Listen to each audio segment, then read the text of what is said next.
Let's make some noise.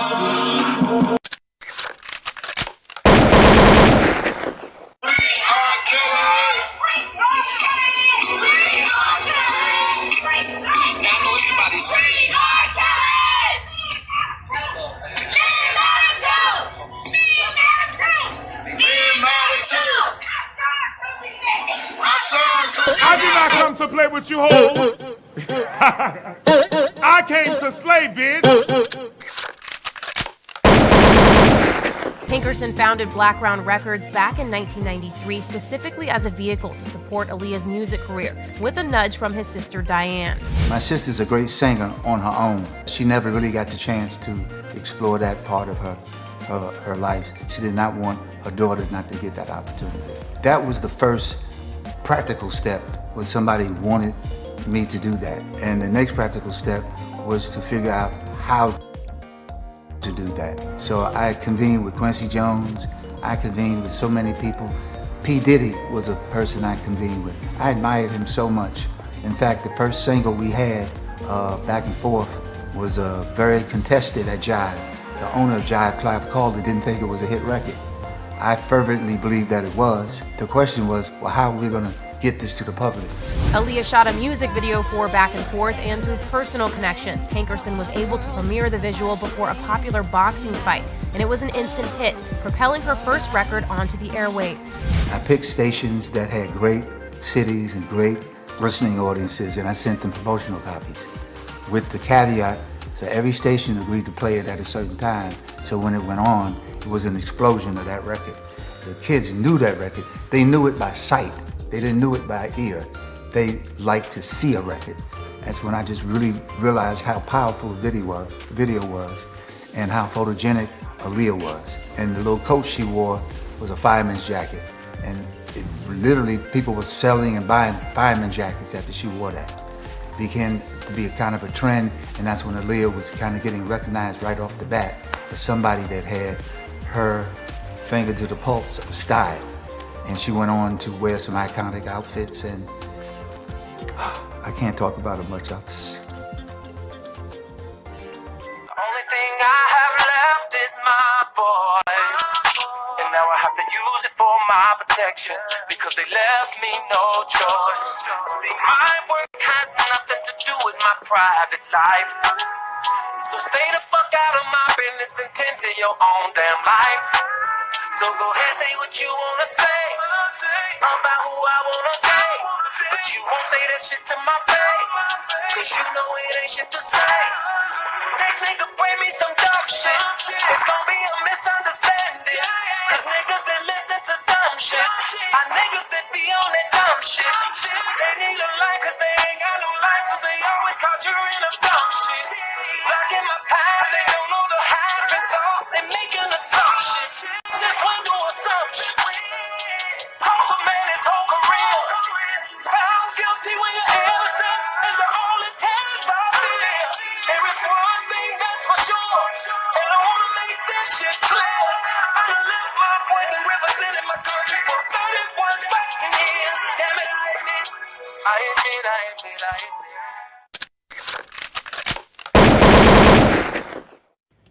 Live to you.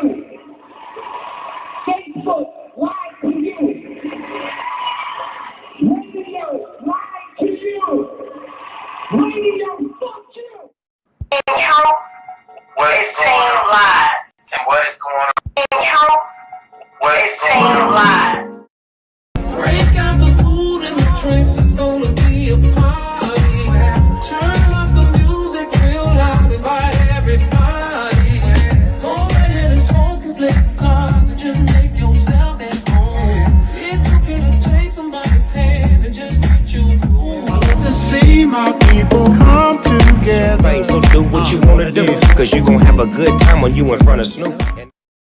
I don't believe, it's no sex cult. Like, not in the essence of what people thinking. I mean, no more did Hugh Hefner have a sex cult?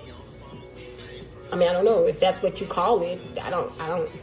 And when I think of cult and all of that, that's not what I saw. The receipts are checking out, but if all the receipts are checking out, that I'm going to put out R. Kelly may be innocent.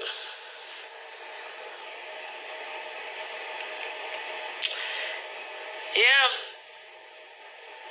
So much so, I took down the video that I did on the so-called enablers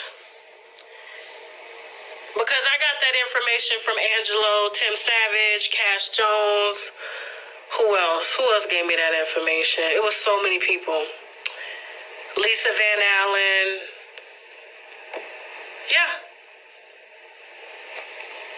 Oh, yeah. It's so bad. Shit, what did you think of the stuff that, the Asbel, the Angelo Clary shit checked out already. I already deaded that, discredited them motherfuckers. It's done. So he's giving me stuff one by one on everybody. I'm telling you this right now. I'm putting his music, his videos, for paying people. We need for profit.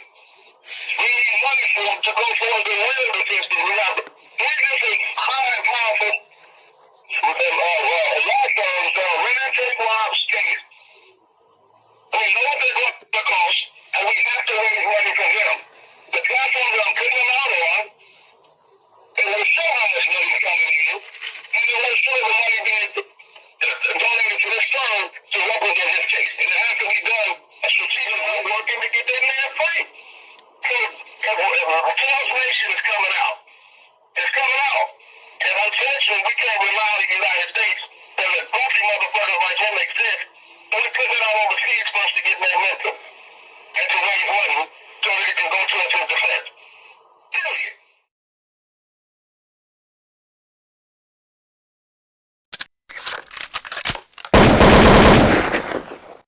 Despite all the evidence that would indicate that this case is surrounded by corruption, people will continue to latch on to Aaliyah's legacy to prove their point.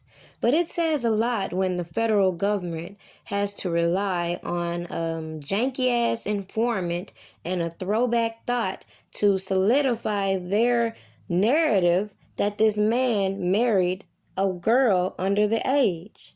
Now, they don't have her family coming in to validate this claim, and the only thing they have as evidence is a fraudulent document which we have proven another individual said he did on his own accord. Now, with that being said, if people can continue to see that, as I pointed out 2 years ago, this is strategic when it comes to the FBI. If they can't get you to take a plea deal, they will purposely drain your finances. And we watched it all on public platforms. So no longer do they have to take us out to the courthouse, so to say. They just do all this stuff on these public platforms, and they know that certain individuals are not going to speak out because they're under contract.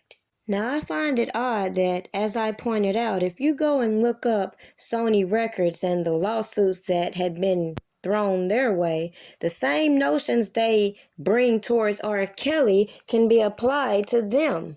You have people suing them claiming they were under MK Ultra and trafficked through this agency, yet people don't want to talk about that. And all these people went to this same corporation asking them to mute R. Kelly.